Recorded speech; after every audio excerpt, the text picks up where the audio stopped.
everyone. We're live. Hey, yo, what's up? What's up? All right, man. Welcome back to your Everyday Rich podcast. We are your hosts,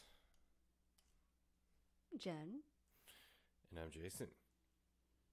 And collectively, we bring you your Everyday Rich, which is essentially a brand that we started, which is right now a podcast of discussing living room conversations around financial literacy and how that kind of wraps around some odd cultural things. And then hopefully that conversation leads to a conversation you can have so that you work towards your everyday rich and hopefully financial freedom. Because what's better than financial freedom? Probably a good night's sleep, actually, but Maybe some bubble tea. that's a close second. Yeah. So thanks for joining us. If first time, appreciate you finding us. If you've come back and you're a repeat of one of our 9 listeners, thank you. Appreciate support here. We were thinking about some topics to talk about, and this one has been on our list for a while, right? Yeah. Yeah, this whole topic, and we haven't got around to it because we had some other episodes that we kind of just figured we'd record first. But this one's important as well because I think as you kind of go through your journey of financial empowerment and building your wealth, this question of net worth always comes up, right? And you might hear that term every once in a while, especially when it comes to the billionaire list and stuff like that. But before we kind of go deep into this rabbit hole of net worth, we want to start this new segment of highlighting small businesses, businesses that we know and we support, and want to allow you guys to hear about them because we believe in them, and plus most of them are our friends, so we want to big them up, right? So this episode we want to highlight Portraits on White, and if you follow our personal pages, you know that and we are great friends with the founder of Portraits on White, Claudia Hung, and we actually interviewed her on Your Everyday Rich episode. I feel like it's 7, something like that. Something, I don't know. It's a few episodes back, so go take a look. But Portraits on White is essentially, I would say, the number one black and white photo booth in the GTA, Greater Toronto Area, and really for the simplicity of just taking really classy, timeless black and white photos at your events. And if you've had the luxury of going and experiencing their booth, the Portraits on White booth, you'll know why. Great staff. Everyone knows how to take photos properly, which is a big plus. And there's something about the elegance that they take photos, right? Something black and white's always classy. Like you look at all the photos back in the day, like black and white always stands the test of time. So definitely magazine worthy. And if you are looking to have an event taken with some portraits, or your wedding's coming up, hey, give them a shout. portraitsonwhite.com. Let them know that we sent you there, okay? Maybe they'll hook you up with something. We'll work on a discount code another time. Today, let's go deep on this net worth thing. And I think the crazy thing, right? When we were with Jen, we were talking, doing some research here, and I think we scroll and see this quite a bit. People talk about CNBC, all the news outlets that talk about the richest person in the world, right? Or even just celebrities. Like how much is Jay-Z worth, and Beyonce. Oh, they're the most powerful couple and all that kind of stuff. And yeah, you're always curious, aren't you? Like we always are. If you Google something and you type in a celebrity or something or someone famous, just type their name in. It'll this. I bet you the word that comes after that is net worth. Yeah. I bet you. Yep. Right. Because they're worth a lot. Or Yeah, their but- brand, or their, Yeah. they're worth a lot. But why do we care so much about net worth? Like, what's the fascination with net worth of rich people? I think people are just fascinated with rich people in general. Hmm.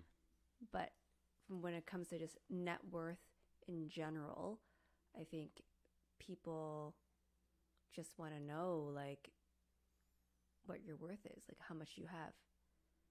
I'm not sure why, but it's just a fascination of what we want to know how much money people have. Yeah, like It's weird. it is weird, right? We don't want to talk about the money, but we're always curious about how much money someone has. Yeah.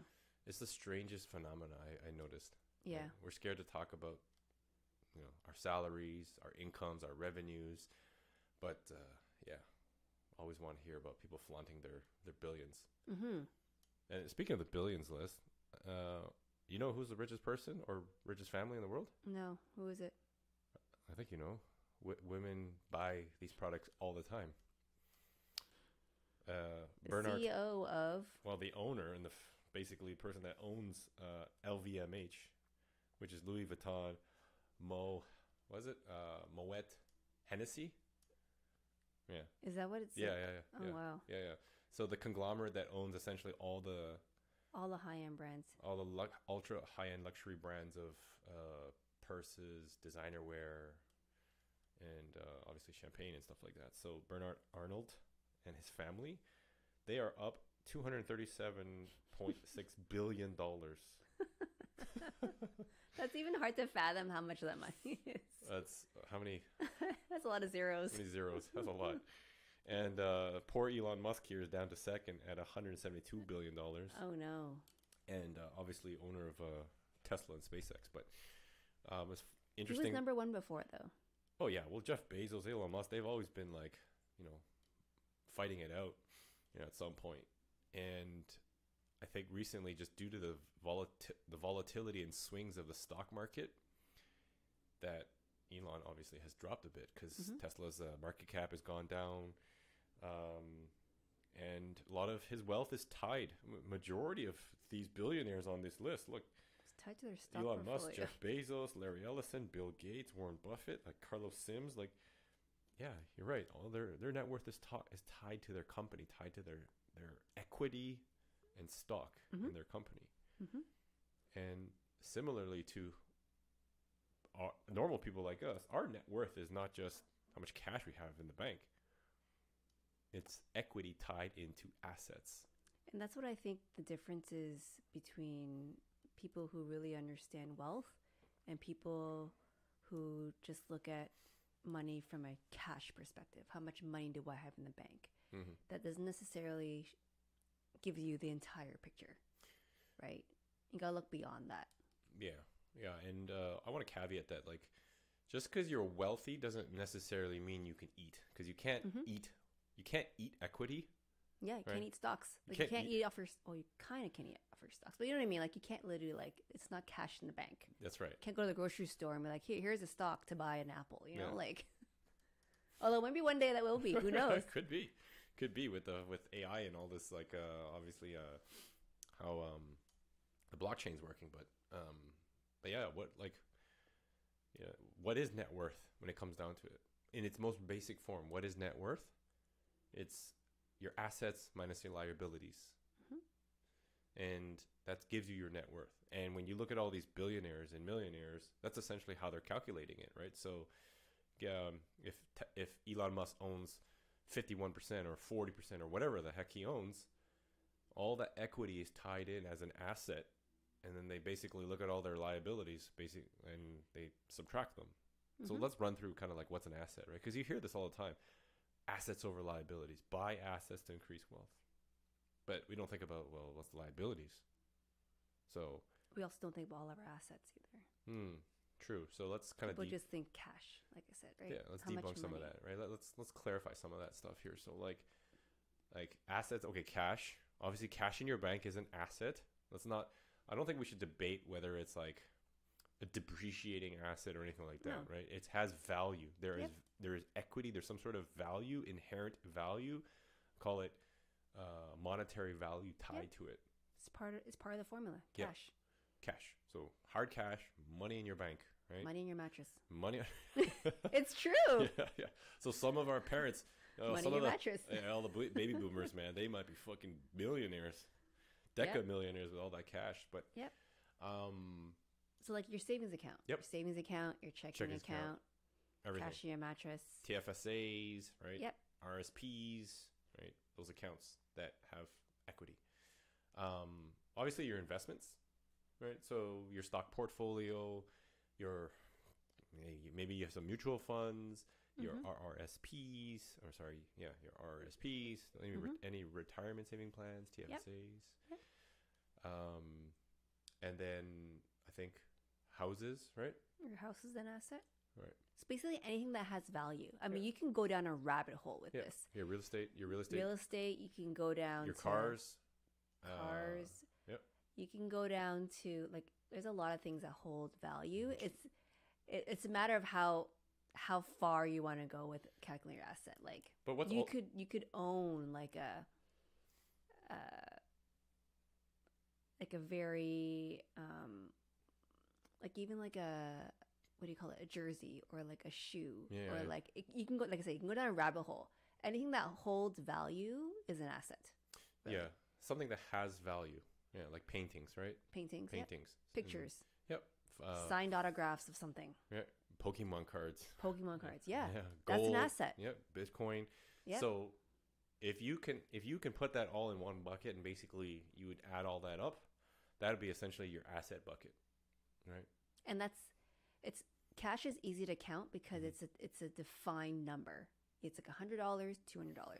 When it comes to things like assets that hold value, but that value might change over time. Yeah. So like a shoe, for example, right? A shoe can be $200 at one day, and then like 10 years later, it's worth, I don't know, thousands because of its novelty or whatever it is, right? So assets are not just things that are like hard numbers, but it can change value over time. So like stocks is another one, right? Like you just mentioned Elon Musk about their Tesla stocks. It's worth X one day and it's worth Y next week, right? So your assets, that value of your assets can change. It's not a hard number. Yeah. Let's just take a look. So over the past 5 days, Tesla stock's gone from like 152 to like high of 165. So $10, right? Which, I mean, you might not think it's a lot if you own one share, two shares, but you know, when you own 49% and 50%, or if you own a couple 100 million shares, yeah, that makes a difference. Yeah.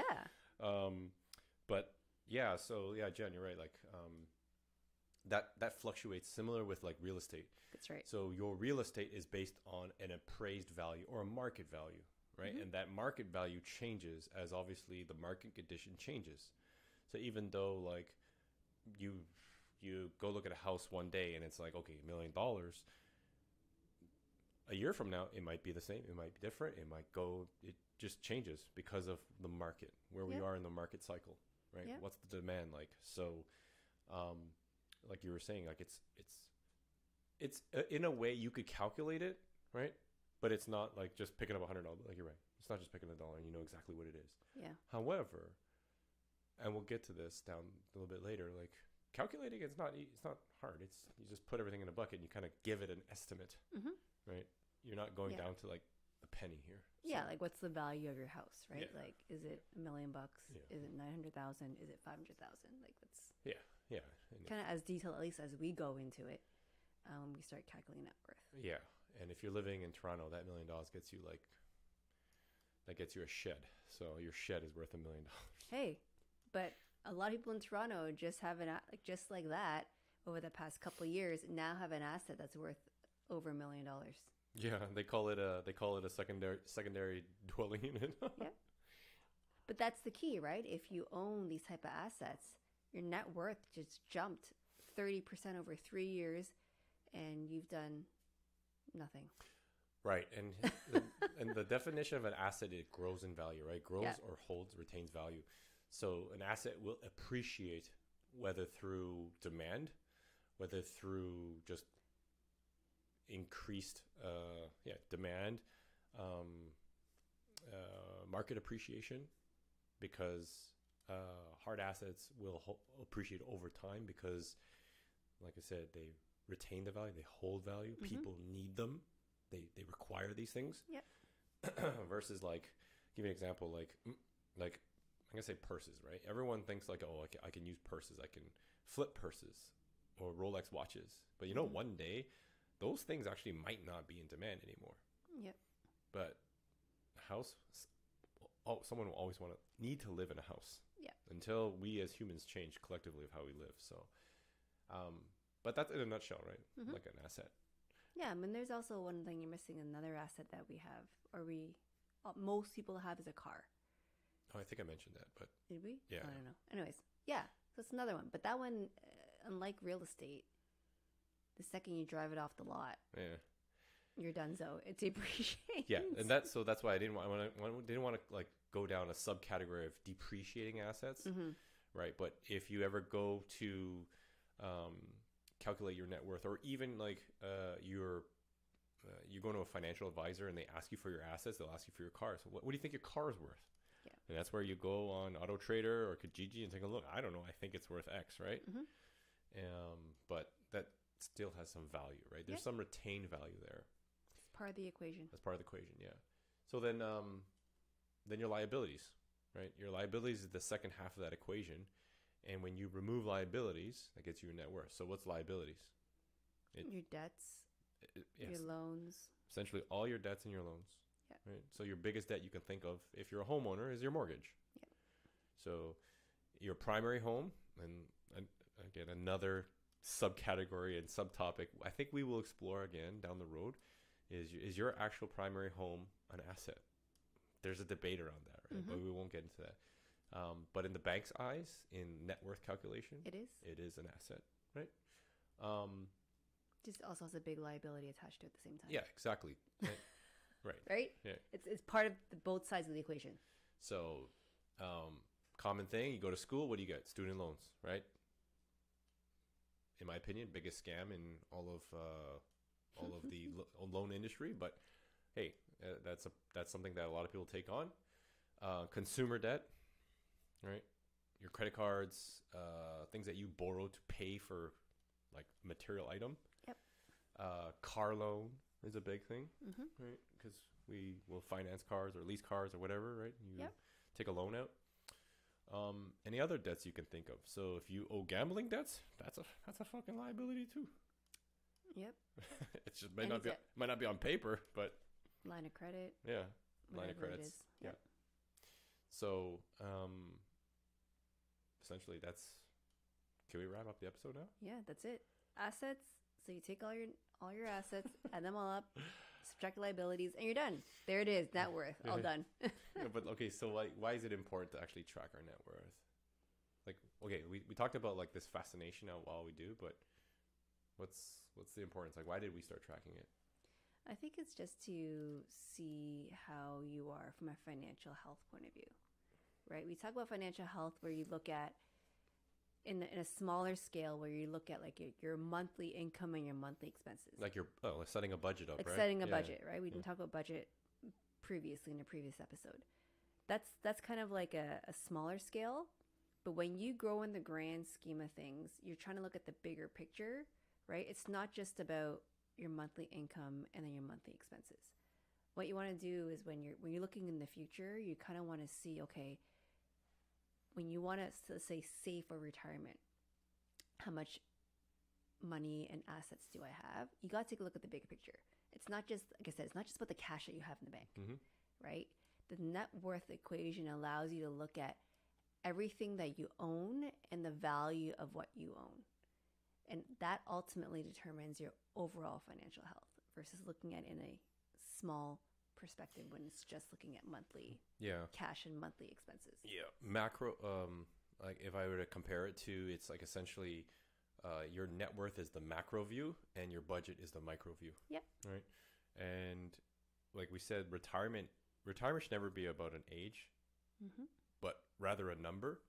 So if you're able to reach a number of net worth, of cash flow, of reoccurring income or revenue or whatever that is, passive income, and you tie that back to net worth somehow, and that's part of your formula, Mhm.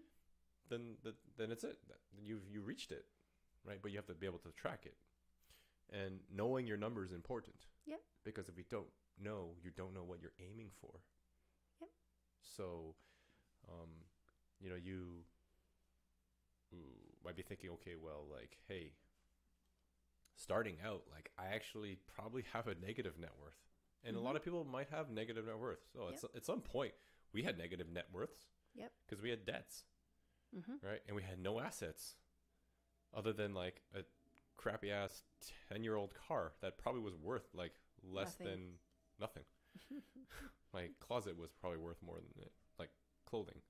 Yeah. But And then when we first bought this house, like we had the entire mortgage. yeah, like we hadn't started any mortgage pay down yet. So right then and there. Yeah, you like, have you own the house technically, but I don't. Yeah, but you don't because the bank actually owns it. Yeah, you know what I mean? You're still in negative, right? Yeah. So yeah. that's why it's really important to start off somewhere to understand what that is, and then obviously works toward a positive number. Yeah, and if you are like this is a game that is a long play. This is not something where you overnight will like flip your net worth into like millions of dollars. And if you've been tracking the billionaire list, just obviously as for inspiration, the top 5 people, top 4 people were not there 20 years ago. Right? Like Larry Ellison has been on the top 10 for like the past like 20, 25. Bill Gates, Warren Buffett, Steve Ballmer, like these guys have been up there, but because they've have like these amazing businesses. But anyways, tangent. But the whole point of what I'm trying to say is that it takes time to do this. Yeah. But if you kind of set your goals in terms of understanding, okay, well, hey, listen, I know I need some assets to help with that, to grow my asset base so my net worth can increase while I pay down or find ways to minimize and reduce my liabilities. Yeah. Because at the end of the day, I feel like your net worth number, when it comes to retirement, that's actually how much money you have. Yeah. People, I think in the beginning, like I always thought, oh, I need like X dollars in the bank. Yep. Like that is my retirement money. But when I think about it, when I started thinking about it in a macro level, it's not just the money in the bank. It's everything that I own. Yep. Right? So if push them to shove and there's money that I need, if I sell everything that I have, everything that I own at that moment in time, that's how much money I actually have. It's not just the whatever dollar amount I have in the bank, right? So that's why, like, when you're looking at net worth, that's actually how much you are worth, your wealth, right? Versus just the one number in your bank account. Yeah, and we, the investing community will always preach about, like, build your wealth, right? But to what point? Well, the net worth is your tracking metric. Yeah. To understand at what point will you be able to reach financial freedom and this so-called elusive term of wealth. So how do you calculate it? Well, take your assets minus liabilities. But in the grand scheme, okay, let's go a little bit deeper, a little bit micro level. How did we calculate our net worth? What did we do? Do you remember? Yeah, so we first took all the values from all of our cash accounts. Yep. Every saving account, every checking account, every single account that we have. Yep. Okay. Plug it in. Plug it in. That's Google like Sheets. A couple of cells, right? So take 2. Okay, literally, if you guys don't know how to use Google Sheets or you're not comfortable with it, okay, we'll try to walk you along with this, right? It's really straightforward. And have 3 columns, okay, right? Just basic 3 columns. Assets, liabilities, and then net worth, 3rd column, okay? Basic. Okay. And then you can have your subcategories on there, below there. So yeah, first one, cash accounts, savings. Savings accounts. Okay. And then we went through all investment accounts. Okay, so what they were worth at that. So the key point is net worth, like I said, changes, right? So you have to say, okay, on this date or in this month, what's May 2023? Yeah. this is the current status, right? So I'm going to take the numbers in May 2023. So from an investment standpoint, like I said, we have stocks and stuff. Those fluctuate every single day, as we know, right? But we just got to pick a date and just timestamp it. Yeah. That is what it's worth today. So it's basically with all our investment accounts, we just took all our investment accounts from that day, call it, May 2023. This is what it's all worth today. Yeah, exactly. As of X date, right? Yep. And then same thing with any of your house or your rental properties, if you have any. Same thing, right? Yep. What is it worth that day, that month, Yep. whatever that is? Yep. Your cars, everything.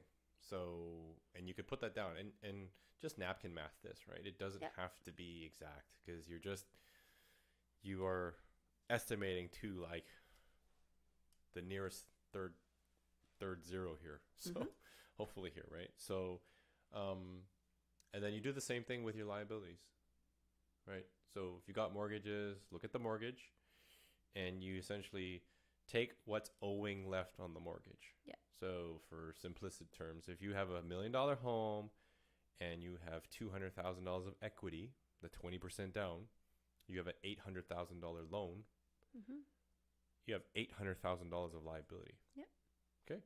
And your mortgage, and once you start paying that down, you get your monthly mortgage statements. Mhm. It will state on your statement like how much you have left over in your mortgage. So Yeah. that's the number you would take to plug into your liability. That's right. Yeah. And just Sell. use that as easy numbers, right? Yeah.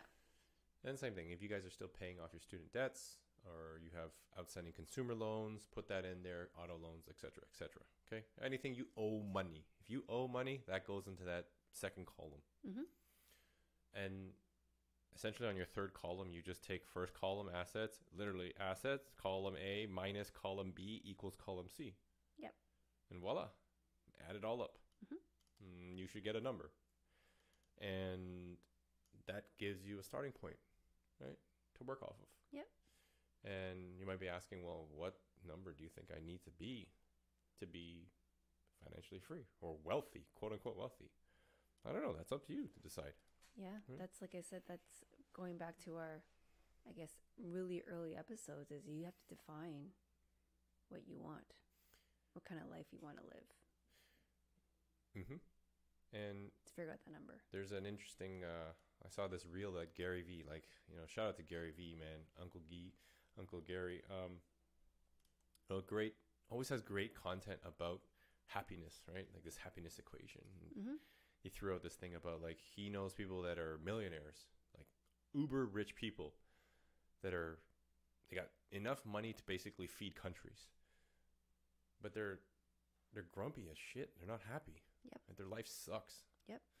But you got people that are making $70,000 a year mm-hmm. that are super happy. Mm-hmm. They go to soccer practice with their kids. Yep. They have dinner.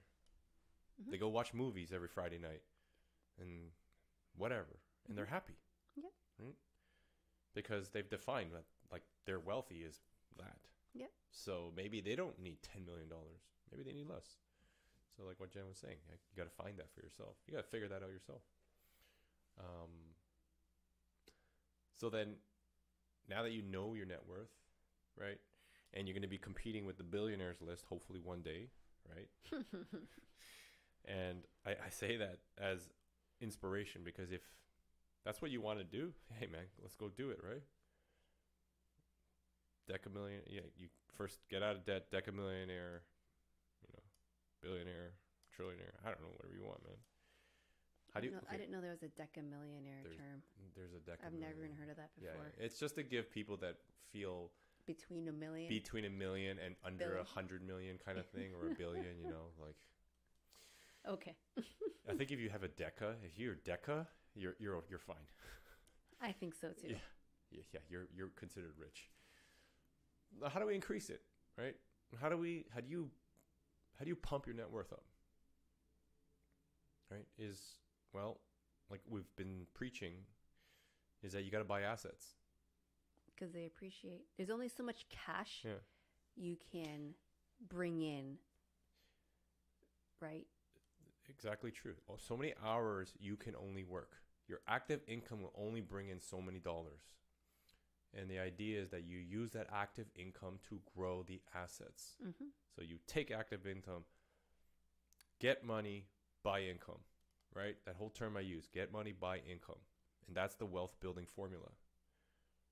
Your money buys assets and your assets grow. And then overall time, through compounding, through appreciation, Yep. boom, you become wealthy. And you can do that through real estate. You can do that through stocks. Mm-hmm. You can do that through businesses. You could do that through, hey, if you want, Rolexes, right? Bitcoin, watches. Just creative things and things that hold value and retain value. So ask yourself what actually can retain and hold value. And sometimes you might not even realize things that you might own is an asset. But I guarantee you that majority of people own liabilities. 100%. And that's the second part of the formula, is that you got to minimize and reduce your liabilities. Yeah. So increase your assets, decrease your liabilities. Yeah, right? That's it. Yeah, that's it. Like, make more money, buy less shit. Yeah. That's it. Like, because if you have, like, I'm trying to show this to you, like I'm doing it visually in the recording video, but if you think of it as, how would I describe this? Two buckets, okay? Like literally two buckets.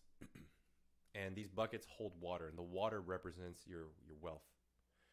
If you have two buckets and your asset bucket is whatever, right? It's empty, and you're using money. So you have a hose, which is money, and it fills the bucket up with income, right? So Okay. you're building that, and you're buying assets. So that asset bucket keeps growing. Mm-hmm. But if on the other side, the money you have from the hose fills the liability side At the same time. at the same time, it's like you have a hole in your bucket, and that hole always drips your money out. So no matter how much water or money you've put into that bucket, it always keeps dripping. So imagine if you made the hole smaller, you plug the hole up. Both buckets go up, right? Your Okay. asset.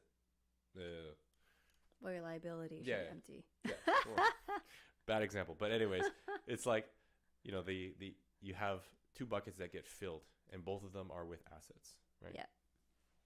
So, and doing that over time really is kind of the magic, right? So, I think, well, you know, the other thing too is, like, there's all these other intangibles, right, that aren't really tied to money too, that kind of create your net worth. Mm-hmm. And what's that? Well, it's also your network. So what does that mean? There's a saying in the investor community, your network is your net worth. And the reason for that is the people and relationships that you make and create Mm-hmm. that will be able to help you down the road and solve problems, create solutions, ultimately can create wealth for you. You know why? Because these people have skill sets in areas that you don't know. You're making connections with people that can essentially know how to figure out a problem for you. Like, I'll give you an example. You own a rental property, and I'm doing this all on my own. I only have myself to depend on. Mm-hmm. So I'm so limited in terms of the solutions I can find. Google, sure, yeah, I can do my own research. But if you got a network of people To help you? to help you leverage, that's invaluable. Well, it's valuable in a way where it could probably increase the value of your asset. Well, yeah, I mean, it's almost priceless, right? Because Yeah. this network can help you. Yeah. And same thing with anything. Think about your professional career, right? The whole thing about not what you know is who you know. And it's true. You might be looking for another job. And you know, funny thing, actually, like, you know, you're looking for someone in terms of hiring at your company. Yeah. And you basically reach out to your network. Yeah. Right? We connect with some of the friends that are in certain circles, circles, industries, Yeah. trades. You'd be like, hey, you do you know someone that might know someone, Yeah. right? So, it might not necessarily be tied to a monetary value, but there's some intangible there that really basically is kind of like your net worth in a way. For sure. So, don't Don't underestimate your network, yeah, essentially, right? yeah, and put equal amounts of effort to like building your network, because it's not just the friends you have, right? The friends you have is one thing, but the people you know outside of that circle, right? Make your bubble wider. And someone like us, where we're just like, yeah, you know what, hey, I don't really want to do that. I'd rather just stay home, watch Netflix, drink some wine, which is really damn nice. It's true. It's true, right? But how else are you going to be able to expand that circle, right? That's right. Because you reaching out, like that whole 5 degrees of separation, you reaching out to someone someone might reach out to someone else, that you actually might find you might stumble across an investment opportunity that could add to your assets. Yeah. Right? You might be able to jump onto a deal with someone. You might be able to hear some information, learn some information about a company that you didn't know, and you're like, hey, you know what? That's actually a really good company to invest in. Or you might start your own business with somebody else. Yeah. Joint venture with someone to start a business, right? Yeah. Or you could get a job from someone that knows someone. Yeah. All these things. Which would increase your net worth. Exactly. At the end of the day. That's right. So, there's a lot of power in that, and don't underestimate that. So, all right. Net worth, assets minus liabilities. That's it. Get money, buy income. Don't buy stupid shit. 2 buckets. What else? Know your number. That's it. I think you said that's it a lot already. What else is there about net worth? I know. Sorry, guys. We dragged this out for 40 minutes, but we want to talk to you about this in as much detail that we could give you in our experience and just what we observe and see, right? So, and if you want a net worth calculator, there's lots of them online. Alternatively, DM us, message us. We're happy to give you our net worth calculator. We do ours every year. Yep, yearly, just to figure out whether it's grown or shrunk. Yeah. Yeah. And every year, hopefully that keeps going up, right? Yeah. But remember, it's long-term play. So if it fluctuates one year and it goes down a little bit, it's okay as long as the overall trajectory is going up. Yeah. Right. You want the slope of your your net worth to just trend higher. Okay. So, yeah. But appreciate you staying on. You ask one thing about you guys, please rate and review us, because that's the only way to help.